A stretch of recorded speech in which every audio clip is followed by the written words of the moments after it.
Everyone, तो आज हम पढ़ेंगे केमिकल रिएक्शंस एंड इक्वेशंस में टाइप्स ऑफ रिएक्शंस में हमारा थर्ड टाइप ऑफ रिएक्शन जो कि है डिस्प्लेसमेंट रिएक्शन। अब तक हमने ऑलरेडी दो टाइप ऑफ रिएक्शन की बात कर ली है। कौन कौन से दो टाइप्स ऑफ रिएक्शन? सबसे पहला कॉम्बिनेशन रिएक्शन, दूसरा डीकंपोजिशन रिएक्शन। फिर हमने टाइप्स ऑफ डीकंपोजिशन रिएक्शन के बारे में भी बात नहीं की है। आज जिसको एकदम हवा नहीं लग रही कि मैं क्या बोल रही हूँ, तो जाओ मेरे इससे पहले वाले जो लेक्चर थे सब मैंने सीरियल वाइज डाल दिए, पोस्ट करे हैं, तो फिर तुम उसको देख लो आराम से। ओके, सो अब चलो स्टार्ट करते हैं। Displacement reaction. डिस्प्लेसमेंट रिएक्शन क्या होता है? डिस्प्लेसमेंट रिएक्शन बेसिकली एक ऐसा रिएक्शन होता है जिसमें कि एक कंपाउंड का एक एलिमेंट रिप्लेस हो जाता है, डिस्प्लेस हो जाता है by another element. For example, ये एग्जांपल देखो तो तुम्हें समझ आएगा। ये एग्जांपल में CuSO4 जिंक के साथ रिएक्ट कर रहा है। स्टार्टिंग में देखो SO4 के साथ कौन है? Cu को ये जिंक हटा दे रहा है, बोल रहा है मैं तुम्हारी जगह ले लूंगा। तो ये जो है जिंक क्या किया? Cu की जगह ले लेता है। मतलब एक एलिमेंट दूसरे एलिमेंट की जगह ले लेता है, तो वो क्या हो जाएगा? डिस्प्लेसमेंट रिएक्शन हो जाएगा। उसको क्या कर दिया? डिस्प्लेस कर दिया, उसकी जगह ले लिया। ठीक है, तो Cu की जगह Zn ले लिया, बना दिया ZnSO4 और फिर सारा Cu अकेला हो गया।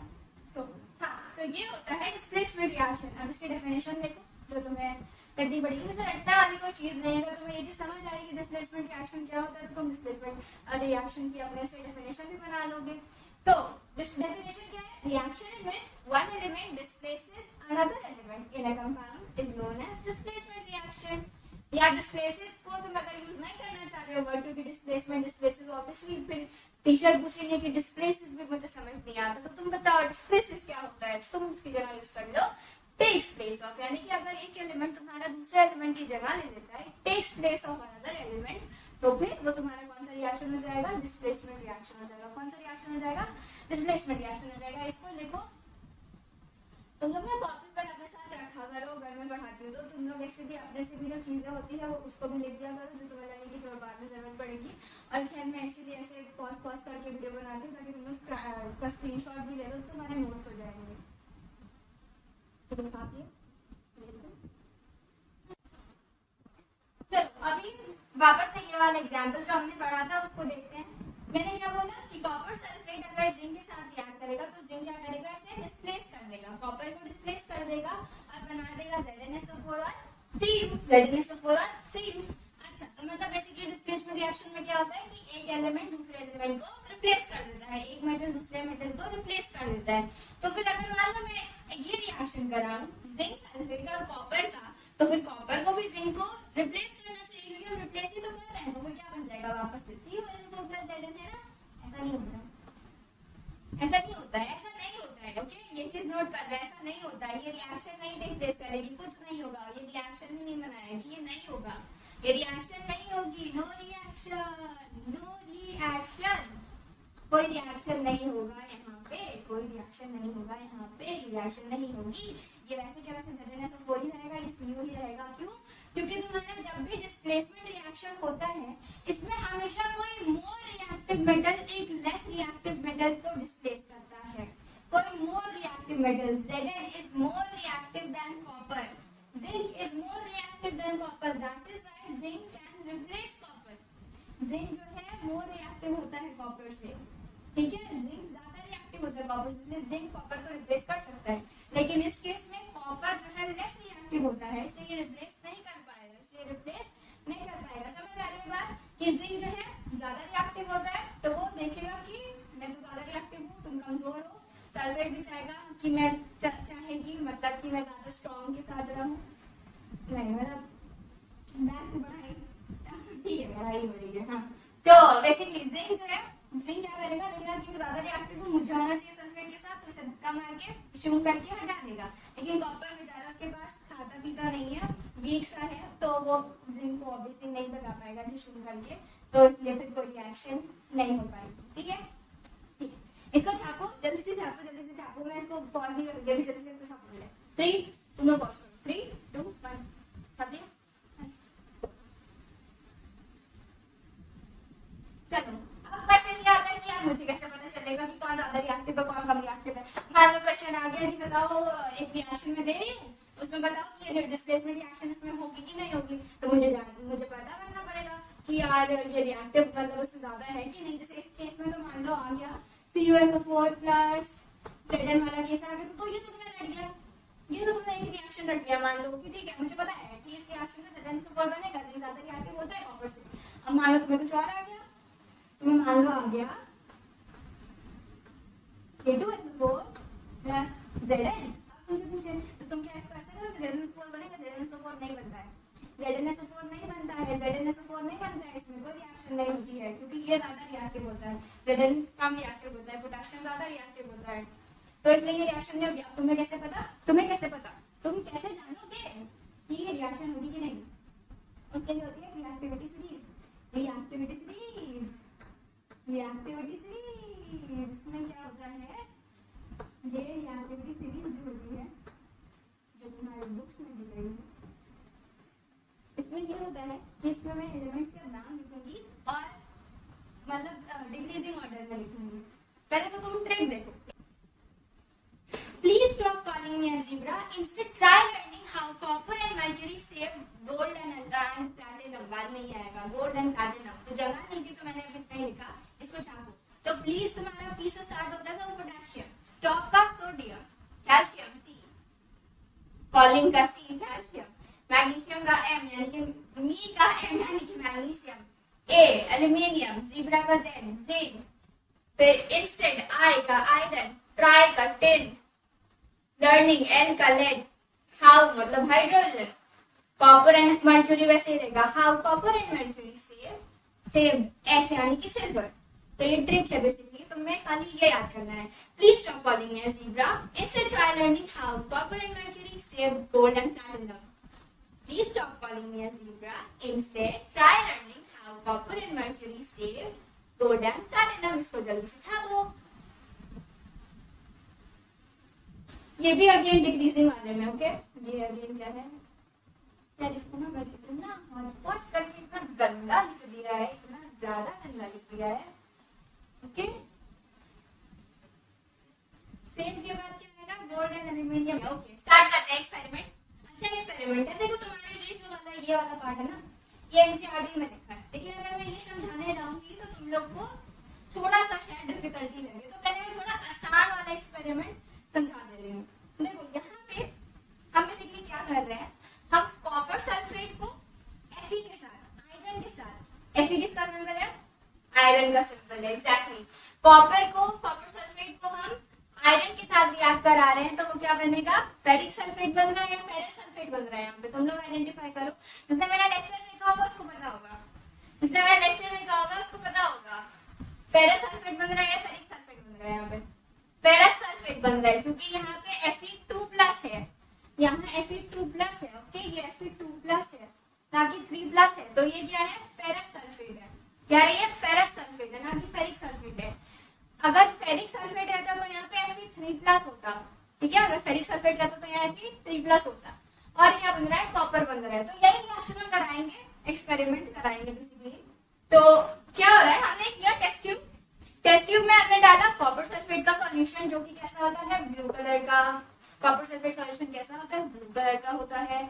उसके बाद फिर हमने क्या किया, हमने डाला उसके अंदर आयरन नेल, आयरन नेल डाला। आयरन नेल को लेकिन ऐसे नहीं डालेंगे, सैंड पेपर से पहले से हम क्लीन करेंगे अच्छे से, ओके? तो उसके ऊपर जो भी लेयर रहेगी ऑक्साइड्स की, हाइड्रोक्साइड्स की, या फिर कोई भी डर्ट भी रहेगा तो वो सैंड पेपर से निकल जाएगा, ठीक है? जैसे कि हम क्या करते हैं, मैग्नीशियम स्ट्रिप डालेंगे इसमें, हम उससे पहले सैंड पेपर से क्लीन कर रहे थे, राइट? क्योंकि उसके ऊपर जो लेयर्स थी हमें वो हटानी थी, तो आयरन पे भी जो भी डर्ट पार्टिकल्स या लेयर्स रहेंगे वो हटाएंगे किससे? सैंड पेपर से उसे क्लीन करके पहले रब करेंगे, फिर वो क्लीन हो जाएगा, तो फिर हम उस आयरन नेल को डालेंगे। क्यों डालेंगे? क्योंकि अब क्या होगा, उसके ऊपर पूरी पूरी प्योर फेरस की, प्योर आयरन, जैसे आयरन प्योर आयरन की जो है वो पूरी लेयर रहेगी, तो आयरन ही रिएक्ट करेगा और कुछ नहीं रिएक्ट करेगा, और हमें जैसा एक्सपेरिमेंट चाहिए होगा वो आ जाएगा, हमारा जो भी आउटकम होगा वो सही आ जाएगा। इसलिए तो हमने क्या किया, उसे क्लीन करके डाल दिया। कुछ टाइम बाद हम देखेंगे, जब हम आयरन निकालेंगे उसमें से, तो हम देखेंगे कि आयरन के ऊपर रेडिश ब्राउन कलर की कोटिंग आ गई है। आयरन का कलर ग्रे कलर होता है, अब वो फिर चेंज हो गया है टू रेडिश ब्राउन। ये जो नेल है इसका पहले कलर कैसा रहेगा? ग्रे रहेगा। क्यों? क्योंकि आयरन से बनी हुई है इसलिए। उसके बाद फिर हम निकालते हैं तो उसके ऊपर रेडिश ब्राउन की कोटिंग आ गई है यार। साथ में जो सॉल्यूशन का कलर है जो कि पहले ब्लू हुआ करता था अब ग्रे ग्रीनिश सॉल्यूशन हो गया। क्या हो रहा है ये? तो देखो होता कुछ ऐसा है कि ये क्या करेगा, कॉपर सल्फेट में जब हम आयरन की नील डालेंगे तो जितना भी आयरन है वो कॉपर सल्फेट से क्या करेगा, नील में जो भी आयरन है क्या करेगा, रिएक्ट करना चालू कर देगा। रिएक्ट करना चालू कर देगा कॉपर सल्फेट से, रिएक्ट करेगा, क्या बना देगा, फिर फेरस सल्फेट बना देगा। तो ये धीरे धीरे करके कॉपर सल्फेट कम होते जाएगा और फेरस सल्फेट बनते जाएगा कॉपर सल्फेट जो है इसके साथ रिएक्ट करके फेरस सल्फेट बनाते जाएगा। कॉपर सल्फेट खत्म होते जाएगा तो क्या क्या बनते जाएगा, फेरस सल्फेट बनेगा। और क्या बनेगा, और कॉपर बनेगा। तो ये जो कॉपर है वो अब क्या करेगा, आयरन नेल पे जाके जमने लगेगा, आयरन नेल पे जाके बैठने लगेगा कॉपर। इसीलिए वो हमें रेडिश ब्राउन कलर की नेल दिखती है, क्योंकि उसके ऊपर कॉपर की लेयर आ जाती है। और ये जो पूरा ग्रीनिश सॉल्यूशन बन जाता है वो उसके बनने क्योंकि फेरस सल्फेट बन जाता है। तो क्वेश्चन पूछा जाए कि पहले ब्लू कलर का सॉल्यूशन था, फिर उसके बाद वो ग्रीन कलर का सॉल्यूशन क्यों हो गया, क्योंकि पहले कॉपर सल्फेट था, उसके बाद वो फेरस सल्फेट बन गया। ओके, ऑब्वियसली थोड़ा और डिटेलिंग के साथ पूछेंगे question, but just to give you an example तो बता रही थी। ठीक है, तो ये समझ आ गया, नहीं समझ आया तो वापस से रिपीट करके देख लो। ठीक है, अब देखो तुम्हारे एनसीईआरटी में क्या होता है, एनसीईआरटी में थोड़ा सा सी चीज को कॉम्प्लेक्स करके दिया है। क्या दिया है, उतना टफ नहीं है, अब ये समझ लेना तो ये फिर तुम्हें आसान लगेगा। क्या दिया है, सेम एक्सपेरिमेंट है ऑलमोस्ट, बस थोड़ा सा तामझाम के साथ कि हमने टेस्ट ट्यूब ले लिया, उसमें हमने टेस्ट ट्यूब स्टैंड ले लिया, उसमें हमने टेस्ट ट्यूब को फंसा दिया और फिर हम क्या कर रहे हैं, हम 3 आयरन नेल ले रहे हैं और 2 टेस्ट ट्यूब ले रहे हैं। बेसिकली इसको रेस कर दूंगा, हम क्या क्या ले रहे हैं इसमें, हम 2 टेस्ट ट्यूब ले रहे हैं। टेस्ट ट्यूब को मैं अगर शॉर्ट फॉर्म में टीटी लिखूं तो किसी को दिक्कत है तो तुम लोग अपने में टेस्ट ट्यूब लिख लो। ओके, मैंने शॉर्ट फॉर्म में इसको टेस्ट ट्यूब को टीटी लिखा है। ओके, तो 2 टेस्ट ट्यूब ले लिया मैंने, 3 आयरन नेल्स ले लिए, 3 आयरन नेल्स ले लिए। तो क्या क्या मैंने इन 2 टेस्ट ट्यूब में मैंने कॉपर सल्फेट अलग अलग करके डाल दिया। एक का नाम मैंने ए दिया, एक का नाम मैंने बी दिया, एक का नाम मैंने ए दिया, एक का नाम मैंने बी दिया। इसमें से मैंने एक को उठाया मान लो, ठीक है, उसको उठाया और 3 आयरन नेल्स में मैंने 2 आयरन नेल्स उठाई, उसको थ्रेड से बांध के इसमें डाल दिया। सेम रिएक्शन होगा, ये नेल्स पे क्या हो जाएगा, ये रेडिश ब्राउन कलर की हो जाएंगी और ये ग्रीनिश कलर की हो जाएंगी। तो फिर एनसीईआरटी ने बोला कि अभी जो तुम नेल्स इसमें डालते हो ये वाली, इसको निकालो और फिर जो एक और बची हुई एक्स्ट्रा नेल है उसको कंपेयर करो। फिर तुम देखोगे कि हाँ ये तो कॉपर का इसमें पोजीशन हो गया है, ये रेडिश ब्राउन कलर का हो गया है और ये वाला तुम्हारा ग्रे कलर का है। सेम चीज थी, बस इसमें क्या किया हमने 2 नेल्स डाल दिए हैं, डिफरेंस कर दिया है और कंपेयर करने के लिए एक नेल को वैसे छोड़ दिया है। ओके, और फिर क्या किया, उसने बोला कि ये जो तुम्हारा ए बीकर है जो हमने पहले यूज किया है, इसको तुम इसका जो कलर है सॉल्यूशन का उसको तुम बी बीकर के सॉल्यूशन से कंपेयर करो। तो बी बीकर में अभी भी कॉपर सल्फेट है, इसको तो हमने रिएक्ट नहीं करवाया, बी बीकर को तो हमने ऐसे ही छोड़ दिया। ए वाले को रिएक्ट करवाया था, ए वाले को रिएक्ट कराया था, तो इसमें रिएक्ट करके फेरस सल्फेट बन गया है। अब ये फेरस सल्फेट बन जाएगा, अब फेरस सल्फेट बन जाएगा। तो अब क्या होगा, अब ये तुम देखोगे हाँ ये तो ग्रीन कलर का है, ये ब्लू कलर का है, जादू। ठीक है, तो यही था, मतलब ये था रिएक्शन। तो इसको छापो जल्दी से। ओह शिट, तो मैं वो वाला छापने बना दे रही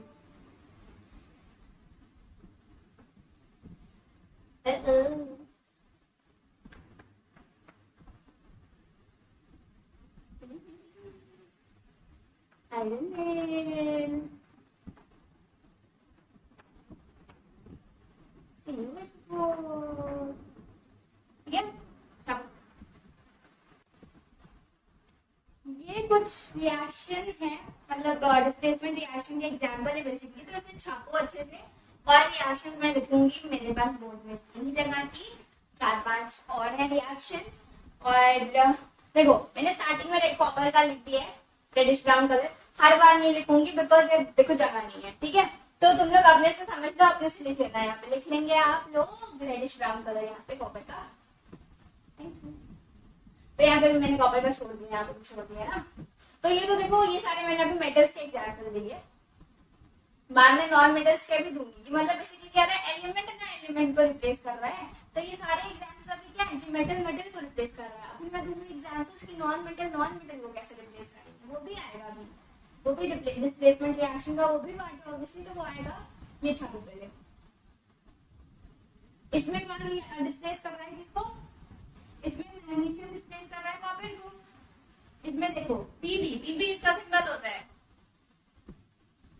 लेड का सिंबल होता है। पीबी किसका सिंबल होता है? लेड का सिंबल होता है। तो यहाँ पे लेड कॉपर को डिस्प्लेस कर रहा है। यहाँ पे देखो हर बारी ना कॉपर थक गया, ये मतलब कितना डिस्प्लेस कर रहा है, मुझे भी किसी को डिस्प्लेस करना है, तो इसने अपने से कमजोर वाले को कर दिया डिस्प्लेस। हमेशा याद रखेंगे कि जो ताकतवर रहता है वो कमजोर वाले को मुक्का मार के भगा देता है और इसकी जगह पे आ जाता है। ठीक है ओके। तो क्या है यहाँ पे भी कॉपर जो है, कॉपर ज्यादा ताकतवर हो गया। एजी किसका सिंबल है? सिल्वर का सिंबल है। कॉपर जो है ज्यादा ताकतवर हो गया सिल्वर से रिएक्टिविटी के टर्म्स में, तो फिर इसने क्या किया, मोर रिएक्टिव है कॉपर, तो इसने क्या किया, इसने एजी को भगा दिया कि हटो मुझे रहना नाइट्रेट के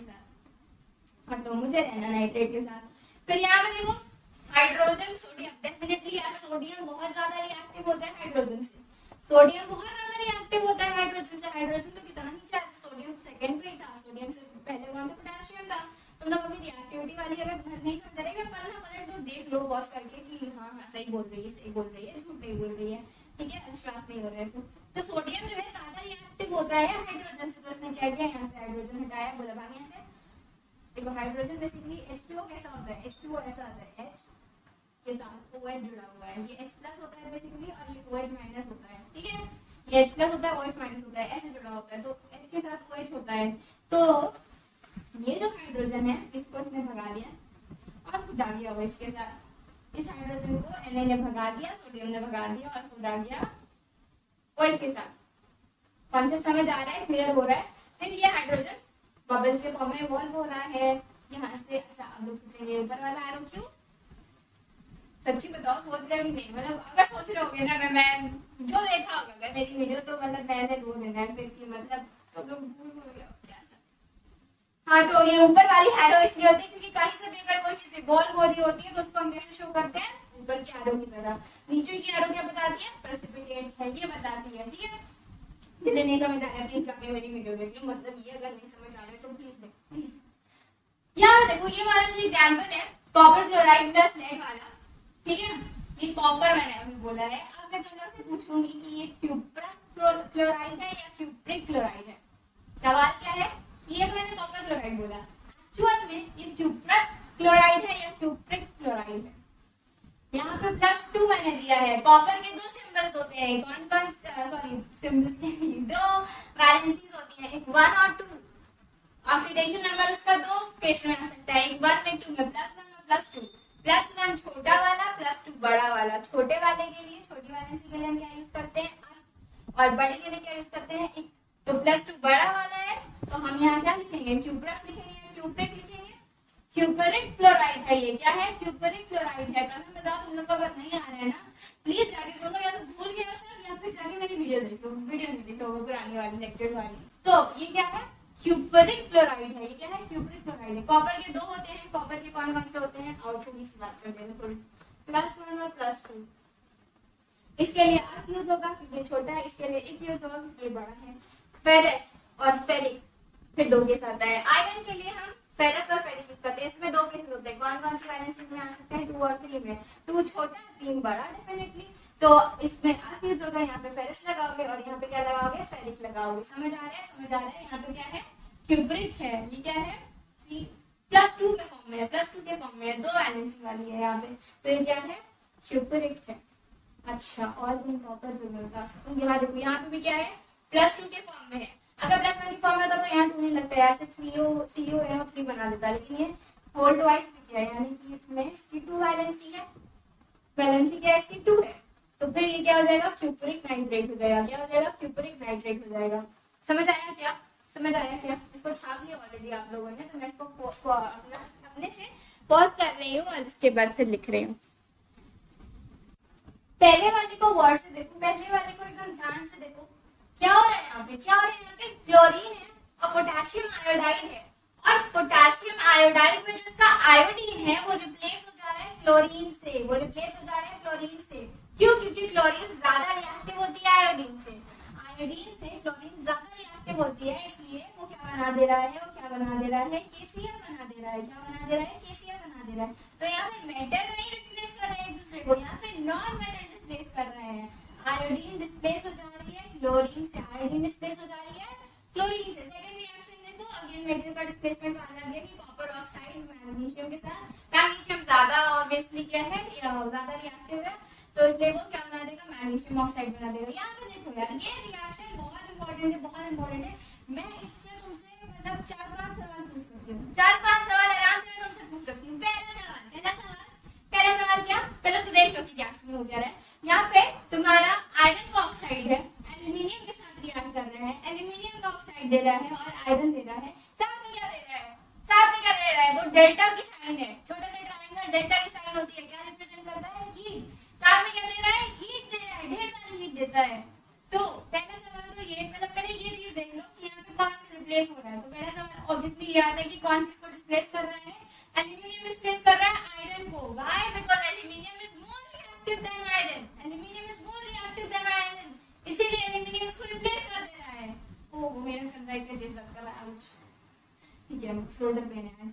नाइस, अगेन मूविंग फॉरवर्ड, दूसरा चीज ये नोटिस करो कि ये तुम्हारा आयरन किस फॉर्म में निकल रहा है, मोल्टन फॉर्म में निकल रहा है। मतलब ये पिघल गया है, इतना ज्यादा इसको हीट कर दो कि ये पिघल जाए।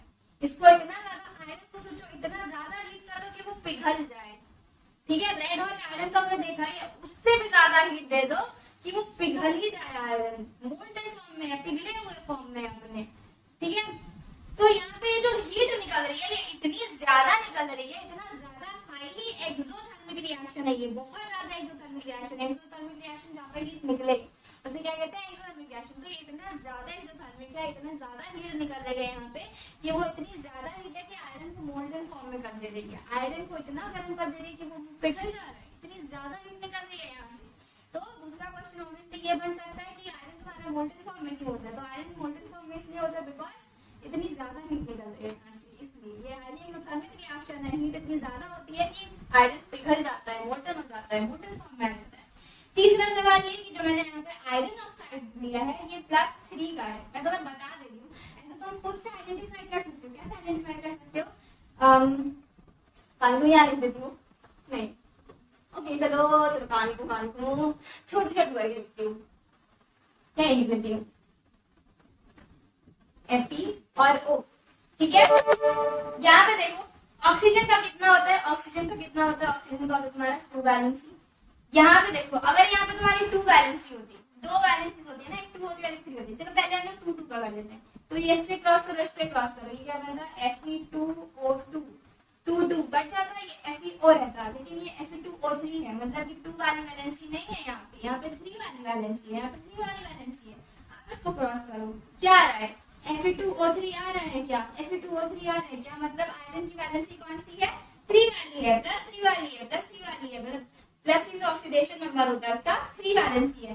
तो आयरन की 2 वैलेंसी होती है, एक +3 होती है और एक +2 होती है। ज्यादा वाली में 1 लगाते हैं, छोटी वाली में + लगाते हैं, ये ज्यादा वाली है 10 में, तो यहाँ फेरिक होगा या फेरस होगा, फेरिक होगा, फेरिक ऑक्साइड है ये, फेरिक ऑक्साइड है, फेरिक ऑक्साइड एल्यूमिनियम के साथ क्या करके ये बना रहा है प्रोडक्ट्स हमारे जो कि दिए हुए हैं।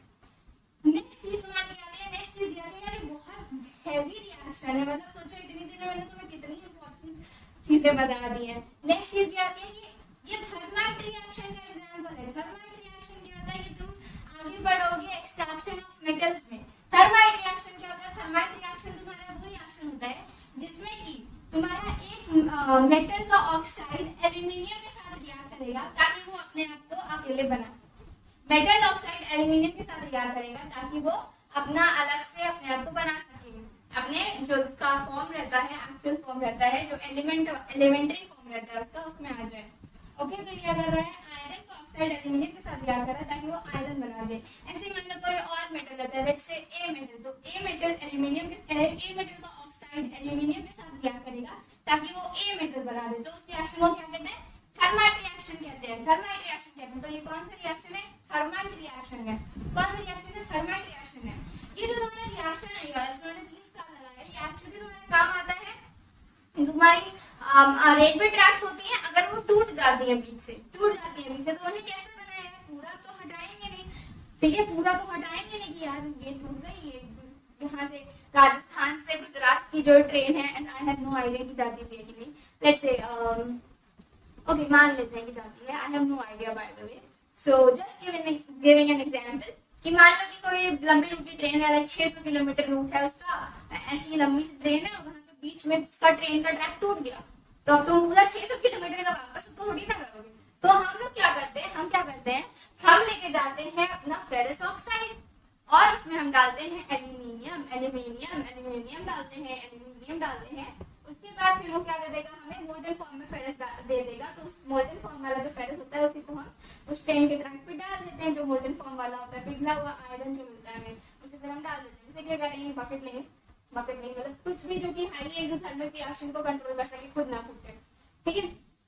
तो कोई ऐसी चीज लेंगे जिसमें कि हम फेरस ऑक्साइड और एल्यूमिनियम को डाल सके, फिर हमें मोल्टन आयरन मिल जाएगा, उसे हम डाल देंगे ट्रैक के ऊपर, तो वो फिर ज्वाइन हो जाएगा। तो उसी को हम कहते हैं वेल्डिंग, उसी को क्या कहते हैं, वेल्डिंग। और अगर हम वेल्डिंग इस प्रोसेस से कर रहे हैं तो इस प्रोसेस को क्या कहेंगे हम, एल्यूमीथर्मी या फिर थर्माइट वेल्डिंग। अगर हम थर्माइट रिएक्शन यूज करके वेल्डिंग कर रहे हैं तो उसे हम थर्माइट वेल्डिंग कहेंगे या फिर एल्यूमीथर्मी कहेंगे, ठीक है। ये तुम लोग को शायद ही याद रहे, थर्माइट रिएक्शन से वेल्डिंग करेंगे तो थर्माइट वेल्डिंग। आसान है, समझ आ गया। तो कितने ज्यादा रिएक्शंस इससे, मतलब ये बहुत इंपॉर्टेंट है, तो तुम्हारे एक्सट्रैक्शन ऑफ मेटल में भी है, तुम्हारा इसमें एग्जाम्पल डिस्प्लेसमेंट रिएक्शन का भी बन जाएगा, तो बहुत इंपॉर्टेंट रिएक्शन है, समझ गए। चलो, तो इतना ही था यार आज के लिए। अब हम लोग मिलेंगे अगले लेक्चर में, जिसमें हम बात करेंगे डबल डिस्प्लेसमेंट रिएक्शन की, जो कि खुद में एक बहुत लंबा टॉपिक है, जैसे डिस्प्लेसमेंट रिएक्शन वाला था। काफी इंटरेस्टिंग है, बाय द वे काफी इंटरेस्टिंग रिएक्शन है, तुम लोग को बहुत मजा आएगी सच्ची। चलो, तो अभी के लिए बाय बाय, टाटा, सायोनारा।